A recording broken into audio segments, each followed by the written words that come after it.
Had the opportunity to feel known. I got rid of that whole truckload of crap. I got rid of it. Oh, and now I'm carrying it. It was amazing. Welcome to Real Talk with Michael and Lisa. It's kind of been a hot minute since we've recorded. It's been a little over a month, actually. We decided to take a sabbatical. Actually, not intentionally. There was a couple times we sat down to record, but we hit a couple bumps. Yeah, we had a lot of unprocessed crap. I was going to say conflict, but you're right. Oh, yeah. Oh, I'm sorry. Let's strike that from the record. We had a lot of unprocessed conflict. That sounds so much happier. And crap. At least it felt crappy, to be honest. And yeah, it took us a little while to navigate what we were going through and what we needed to talk about. I mean, at first, there's just a lot of things that I realized I hadn't said when I should have said them when I first noticed them, and I went from noticing them to this feels a little heavy to I had enough stuff going on that I'm like, hey, I'm not doing this right. I am withholding me from Lisa, except I was withholding stuff that I knew might not make her smile. And then he shared it with me, and it felt like he was unloading a dump truck. Because I saved it all up for one time, because I figured if we just got it over with at one time, it would be way more efficient. And then it felt really heavy for me. Oh, and then I was trying to sift through it instead of just comfort my heart, and oh my goodness. And then we felt a little paralyzed and a little scared. And in the moment, I'm like, I had the opportunity to feel known. I got rid of that whole truckload of crap. I got rid of it. Oh, and now I'm carrying it. It was amazing. It was so good. Thank you. Thank you, babe, for carrying that. You're welcome. Receiving that crap from me. Thank you. Oh, now we think this is valuable to share with you because it took us 4 weeks to process, and we better talk about it at some point. Yes, and you might be having some conflict or have some of your own crap that you need to process. We do recommend doing it on a regular basis. Don't get constipated. I love that analogy. That's so good. Yeah, nobody wants to have diarrhea on their partner. So, it's hard to get constipated with diarrhea. Anyway, I get what you mean. But there were a few things. We did process it, and we owned some stuff, and we talked about it with our marriage coach, and we also realized some other stuff was happening. There were other things that were influencing the dynamics of our relationship. Yeah, I know. For me, like, how did I get there? Well, each one of the things that I've talked about were on their own were pretty simple and small. And at the time, I'm like, oh, I can carry that. I don't want to bother Lisa with that. And, oh, I can carry that. I don't want to bother Lisa with that. I can carry that. And, oh, I can carry that. And I kind of had something going on for 6 months, 9 months. It's hard to know looking back but it was something that I was carrying for a really long time. Bigger stuff, there was a lot we processed, but there was a lot of small stuff that I was just gathering. And all that energy combined, woo, that was not fun. Yeah, but at the end I started realizing, like, what?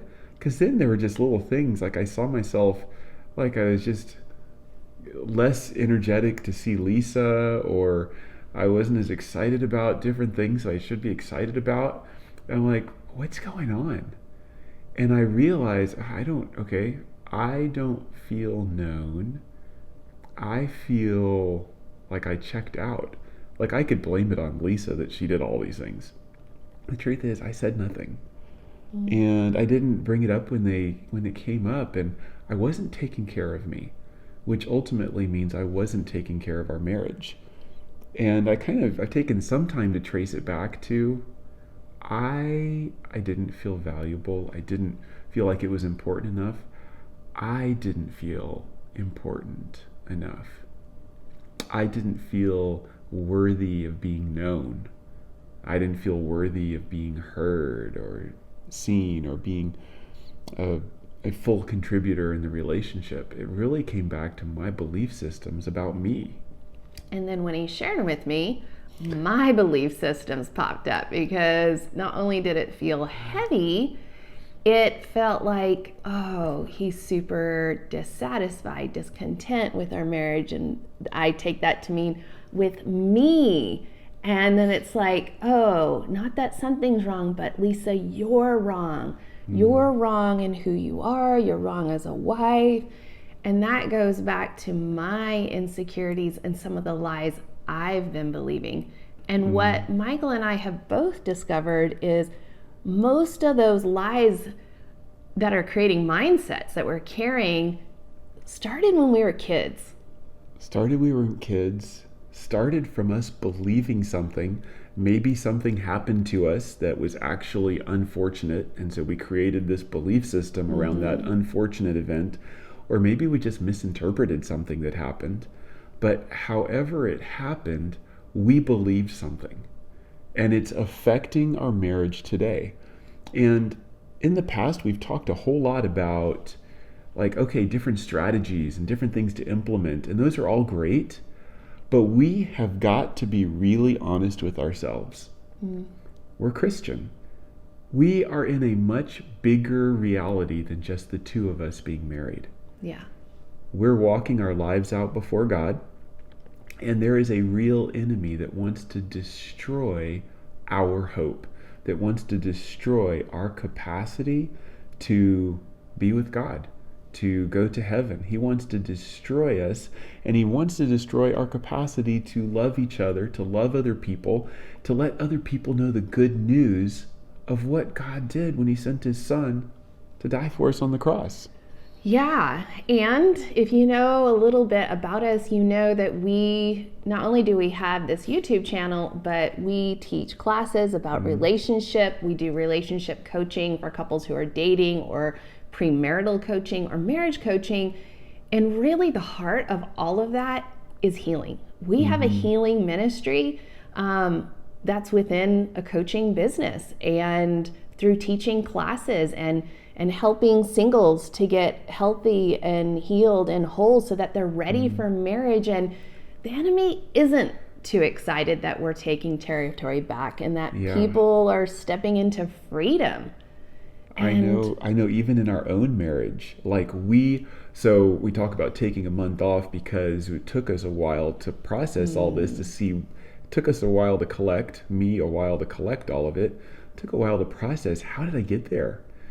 And the truth is, our marriage is really good.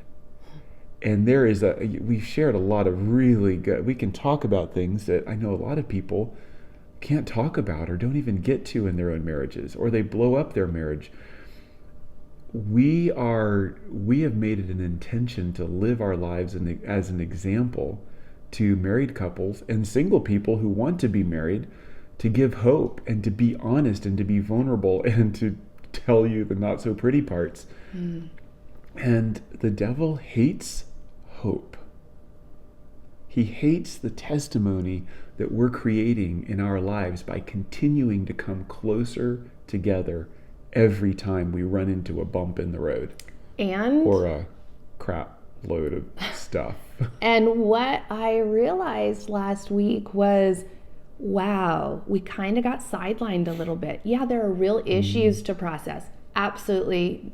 And there's stuff for us to own. But because we were just totally focused on this, we actually lost some capacity to do this with you guys.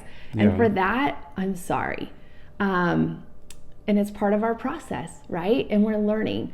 And I realize that if the enemy can get us focused at each other and us believing for even just a moment that Michael's the enemy or I'm the enemy, we lose sight of the fact that he's the real enemy and we're ineffective in what we're doing. And so we just want to encourage you to recognize, yeah, there's real issues to take care of and talk about. Yeah. There are real things from your childhood that are influencing your marriage, but ultimately the enemy comes to steal, kill, and destroy. And your marriage is worth fighting for, even if this applies to even all relationships, like Yes. relationships with mentors or bosses and employees. This has to do with housemates, right? We all can get caught up into the conflict, and the enemy loves division. And we want to say it's worth fighting for and keep some spiritual discernment of what's actually happening. Yeah, it is. I mean, we've talked about singing it last, slow dancing to it last. We've talked about a lot of little tools to tie the two of us together. And that is the truth that we want to leave you with, is even in the middle of this last month, there were so many times where one of us hit the pause button and we came together and we slow danced. We may not have been feeling it.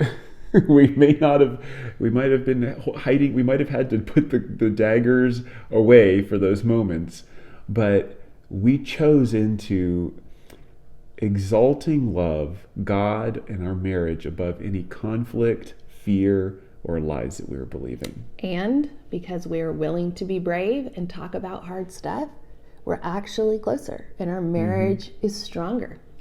And I know it's easy in moments like this to say, oh no, we fell.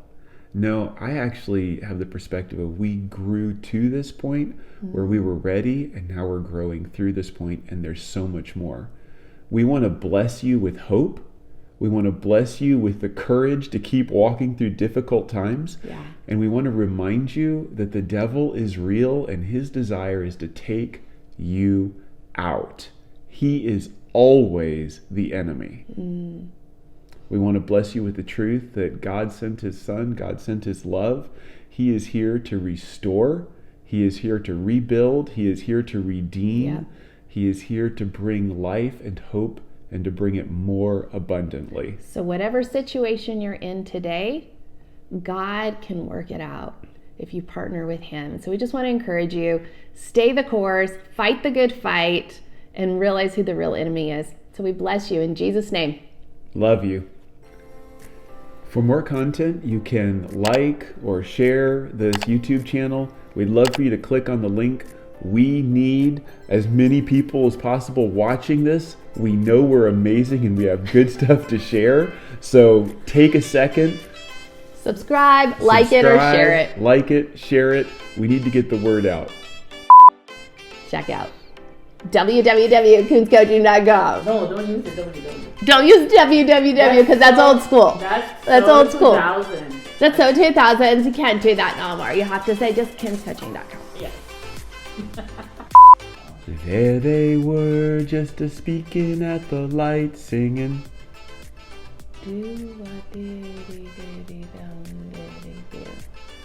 The light was a circle making up a ring light, singing. Do I did it, did it, don't did it, do.